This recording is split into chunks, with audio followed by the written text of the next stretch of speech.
Hello guys, welcome to my YouTube channel, Aksyo TV. So yun, bago ang lahat, maraming salamat sa mga nagsusubscribe sa channel kong ito.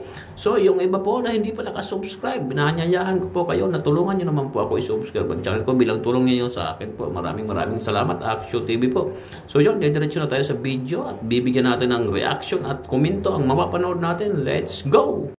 Sa magkapatid na Hernan Gomez, umaray si Jaren Jackson. Mga bro, niyabangan naman ni Bo Cruz ang former teammate na si Anthony Edwards, pero pinatahimik sila ni Austin Reeves. Eto na siguro ang pinakamainit na friendly game, Team USA laban sa defending champion ng Spain. Same starting five pa din ang gamit ng United States, mga bro, habang pangungunahan naman ng magkapatid na Hernan Gomez etong Espanya, dahil wala ngayon sa lineup etong 2019 MVP World Cup na si Ricky Rubio. So first quarter, gaya ng inaasahan mga bro, mainit na palitan agad ng opensa ang nangyari. Magang uminit etong si Jalen Bronson with quick 8 points. Nabigyan din agad ng minuto etong si Austin Reeves under 6 minute mark. Pero dahil sa magkapatid na Hernan Gomez, napanatili ng Spain na dikit lang ang laban. Minama nilang dalawa sa ilalim ang Team USA mga bro, kung saan nag-combine sila ng 12 points. Solid din ang naging ambag ng ibang players na nagpaulan naman ng 3 points. Nasa lineup din nila etong si Santi Aldama ng Memphis Grizzlies na kumana ng 5 points. End of first quarter mga bro, lamang pa ng 2 points ang Espanya, 28-26. Start of second quarter, biglang uminit ang outside shooting ng USA. Back-to-back corner 3 points mula kay Cam Johnson na sinundan din ng isa ni Brandon Ingram. Muling umabante ang Team USA. Jalen Bronson naman mga bro, epic alley-oop play para kay Jaren Jackson. Double figure na para kay Bronson na siyang leading scorer din ng Amerika with 16 points. Takeover mode ang star player ng New York. Under 3 minute mark, abante na ng 7 points ang USA. Insane block ni Triple J kay Willie Hernan Gomez na nauwi naman sa 3 points ni Mikal Bridges.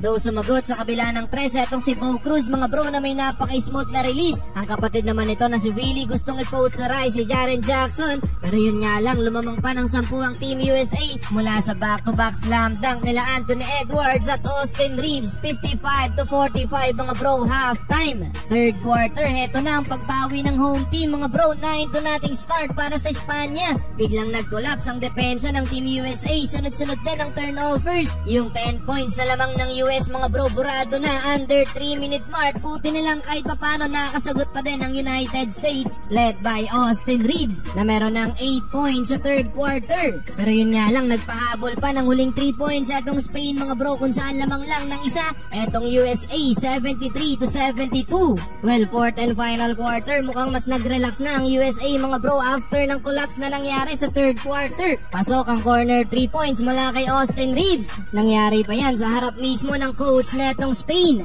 Under 4 minutes mga bro, abante ng 8 points ang Team USA, 90-82. Though sumubok pa din bumuhat etong si Willie Hernan Gomez mga bro, pero tuloy-tuloy na ang opensa ng USA hanggang sa nakuha na din nila ang panalo. Leading scorer ng United States mga bro, ang 22 points ni Jalen Bronson at 11 points naman para kay Austin Reeves.